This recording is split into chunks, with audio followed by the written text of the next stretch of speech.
Chapter 23. Name, Mr. Kasigi. The conference could not have possibly gone better. I was congratulated by so many people that it was almost embarrassing. Our own district superintendent confided that the principalship of North High would be opening up in a couple of years, and the job was mine for the asking. I felt fantastic. Why wouldn't I? I returned to Claveridge flushed with victory. I had no way of knowing that the key word in that sentence was going to be flushed. I'd expected a huge pile of mail and a lot of phone messages and emails, but as I sifted through the papers and envelopes on my desk, the familiar logo of the Consolidated Savings Bank kept turning up. I opened the one marked Urgent and unfolded the computer-generated page inside. Dear customer, we are returning this check to you because your account is overdrawn and the transaction cannot be honored. A service fee of $30 has been charged to your account. Stapled to the page was a Claveridge Middle School check with insufficient funds stamped across it in red. It was made out to the American Cancer Society in the amount of $500. My own signature appeared on one of the lines. On the second was written Capricorn Anderson. My office tilted, and I clung to the arms of my chair for fear of winding up on the carpet. This was one of the checks I'd given Anderson. Why was he donating $500 to the American Cancer Society? Not that it wasn't a worthy cause, but this money was supposed to pay for the Halloween dance. Hands shaking, I opened a few more envelopes. They were all the same. The March of Dimes, Habitat for Humanity, Cystic Fibrosis Foundation, all for hundreds. An icy feeling spread northward from the base of my spine. If these checks were bouncing, it meant the money in the Student Activities Fund was gone. There had been $4,000 in that account. I waded into the mountain of mail with both hands, tossing envelopes in all directions until I came up with the bank statement. On it, the whole terrible story was laid out for me in detail. There were the checks that I'd countersigned, the ones that had bounced, the ones that hadn't. I saw the deposits for the food and music, and one or two other expenses that probably had to do with the dance. The rest were all made out to charities. One to the March of Caring was for $1,000. What was going on here? I buzzed my secretary. Get Capricorn Anderson down to my office immediately. Capricorn Anderson is no longer a registered student here.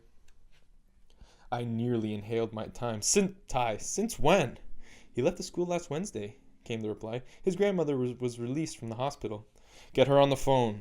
There was a brief pause, then. It says here they don't have a phone?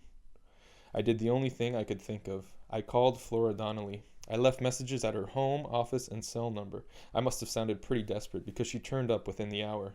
By that time, I had already spoken to my bank manager and a very unfriendly assistant, the DJ, who accused me of hanging rubber paper off of my man, yo. Whatever that meant.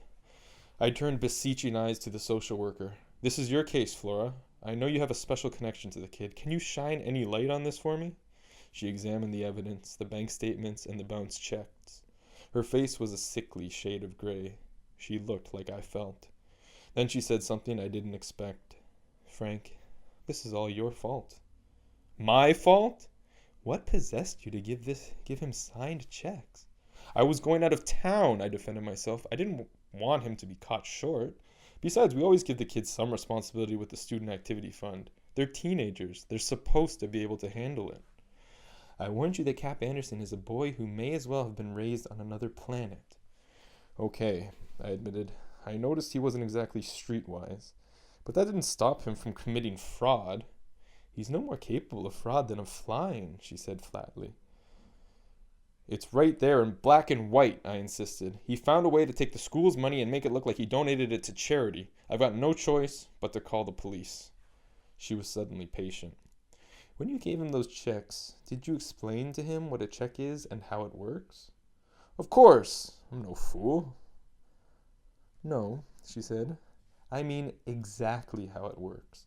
That the amount of the check is deducted from the balance in the account, and that the money can run out. Everybody knows you can't spend more than you have. Frank, I never told you this. I lived on Garland Farm until I was 12. When my family moved, I had never handled money, not even a penny.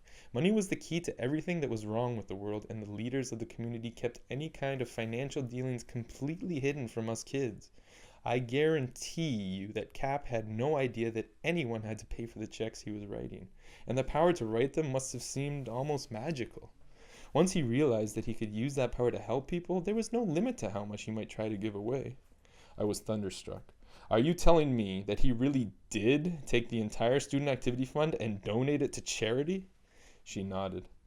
He's got all the idealism of the 60s with none of the reality checks. He's not a criminal. He's the exact opposite. Totally innocent in every sense of the word. I held my head. It would have been easier if he'd robbed the school at gunpoint and taken off for the Mexican border. That I could have explained to the board, and insurance would have covered it. What am I going to do? Call the March of Dimes and demand my money back? You could try, she suggested reasonably. This can't be the first time an unauthorized person misspent money. Yeah, to buy a plasma TV, not to donate to charity. Her face betrayed a ghost of a smile. Don't worry. At Garland, there's nowhere to plug in a plasma TV. Here's a charge that doesn't look very charitable, I muttered, still studying the bank statement. It's to a jewelry store on Main Street. She looked over my shoulder. I'm sure there's some explanation. Prizes, probably. Best dancer, best rap, most outrageous outfit, that kind of thing. I nodded numbly. That was the moment when I realized there would be no dancing prizes, because there would be no dance. It wouldn't be a popular decision, but I saw now that this was the only way. Sure, I couldn't fight with the bank. Sure, I could fight with the bank or plead with the charities, but it would just make me look like a fool. Or I could drive out to this Garland place and demand that the grandmother replace the funds Cap frittered away. Still, who knew if they had any money at all? They were living an alternative lifestyle 40 years after the rest of the world had given it up. The local papers would have a field day reporting that while I was running a principals conference in Las Vegas, my trusted 8th grade president was emptying my treasury. The job at North High was not going to be offered to a court jester. No, I had to cancel the dance, recoup what I could, and eat the rest. Flora Donnelly was right. This was my fault, but not for her reasons. I had long suspected how the kids went about picking their 8th grade president, and when I chose to look the other way, I was sort of putting a stamp of approval on it. But I always knew that one day it would blow up in their faces. I just never thought it would blow up in mine.